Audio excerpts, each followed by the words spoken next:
Agrupamento de Escolas da Lausanne, EB número 1 da Lausanne. Mateus Ferreira, 6º E. Francisco Catarino, 6º E. Pedro Cruz, 6º E. Martim Baixo, 6º E. Inês Correia, 6º E. Uma aventura no estádio.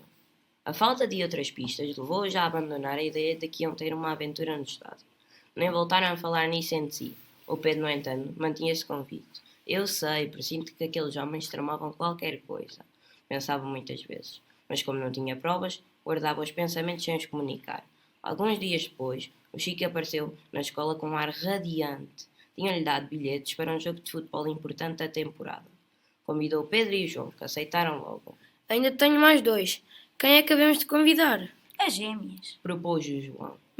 Elas não querem. Raparigas não se interessam por futebol. Isso não é bem assim. Disse o Pedro. A minha irmã vai sempre com o namorado e fartam-se até de discutir. Ela percebe do assunto tanto como eu. Então pergunta-se-lhes, se não quiserem, há de haver muito quem queira. Para grande espanto do Chico, as gêmeas aceitaram com entusiasmo. Desde a malfadada festa de anos, preocupavam sempre em arranjar programas a tempo e horas. Não fosse o diabo de sê-las a terem de gramar outras festas do género. Vamos, pois. Dissera a Luísa. E até fico muito contente, pelos vistos. Já não tens a mania de que há divertimentos próprios para rapazes e divertimentos próprios para raparigas. O Chico dispensou-se fazer comentários. Se elas queriam ir, tudo bem. Assim, no domingo, combinaram encontrar-se bastante cedo para arranjarem um bom lugar na bancada. Quando haviam jogos importantes, os verdadeiros adeptos iam para o estádio com muita antecedência, levando Fernel. Ali se instalavam a comer e a beber, a comentar a forma física dos jogadores, a constituição da equipa, o árbitro, o treinador e até fazerem previsões sobre os resultados. Havia mesmo quem apostasse a dinheiro. Era divertido. A própria ida já tinha ar de festa. Viam-se grupos com bandeirinhas e cascóis, hoje e do color dos clubes em disputa, carros cheios de rapaziada buzinando, uma animação. A porta do estádio era um estendal de barracas a venderem emblemas, bonés, bebidas, pacotes de bolachas, queijadas de Sintra. Isto parece uma autêntica feira. Comentou a Luísa. Se comprássemos qualquer coisa. Vou comprar pipocas. Decidiu a Teresa. Então despacha-te, daqui a nada já não arranjamos um lugar capaz. O movimento era de facto intenso. O Pedro observava, meio zamboado, aquela aglomeração de gente. Havia carros estacionados por tudo quanto era sítio. Grupos e mais grupos surgiam em avalanche com uma energia redobrada.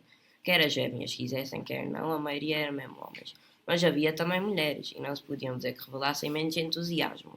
Se pegam ao estalo, não era eu que gostava de estar ao pé daquela matulona. Disse o Pedro, apontando a uma mulher alentada que arrastava os filhos pela mão. Já reparaste como isto fica irreconhecível assim apinhado de gente? Perguntou-lhe Chico, encantado. De facto, nem parece o mesmo estádio onde vimos aos treinos. A pouco e pouco foram-se aproximando da entrada. Procuraram a zona que correspondia aos bilhetes e seguiram na onda, instalando-se num degrau da bancada. Deve ser empolgante jogar com tanta gente a assistir. Disse o João. O público é essencial no futebol. A pouco e pouco o cimento ia desaparecendo para dar lugar a uma grande mancha humana, que fervilhava despectiva. Os comentários em volta cingiam-se ao jogo. Havia quem trouxesse pequenos rádios de pilha para poderem ouvir o relato daquilo que estava a assistir ao vivo.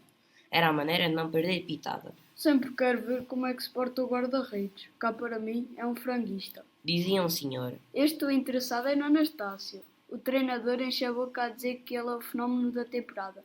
Sempre quero ver se tem razão. Respondeu o outro. Que ele é um bom goleador, não há dúvida nenhuma.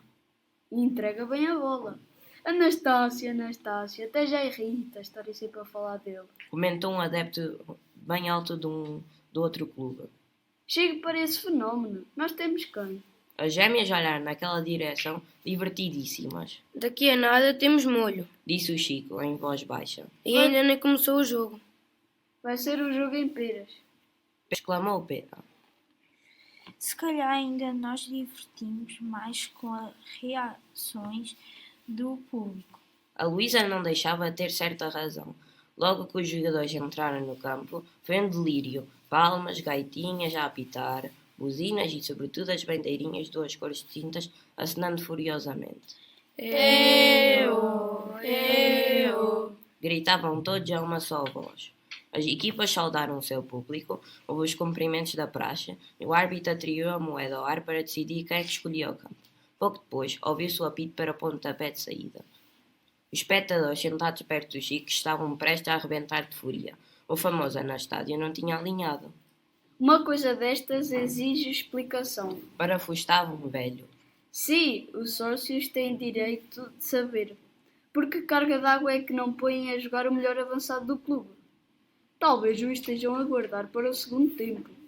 Não parece. Não parece. Isto cheira-me a tramóia. O jogo corria animado, mas ainda não tinha acontecido aquilo porque todos os esperavam, ansiosos, ou seja, o gol na baliza do adversário. E à medida que os minutos passavam, a tensão subia. Sempre que havia uma avançada, parte do público punha-se de pé, mas voltavam a sentar-se desanimados quando a bola voltava ao meio campo ou saía pela linha lateral ou pela cabeceira.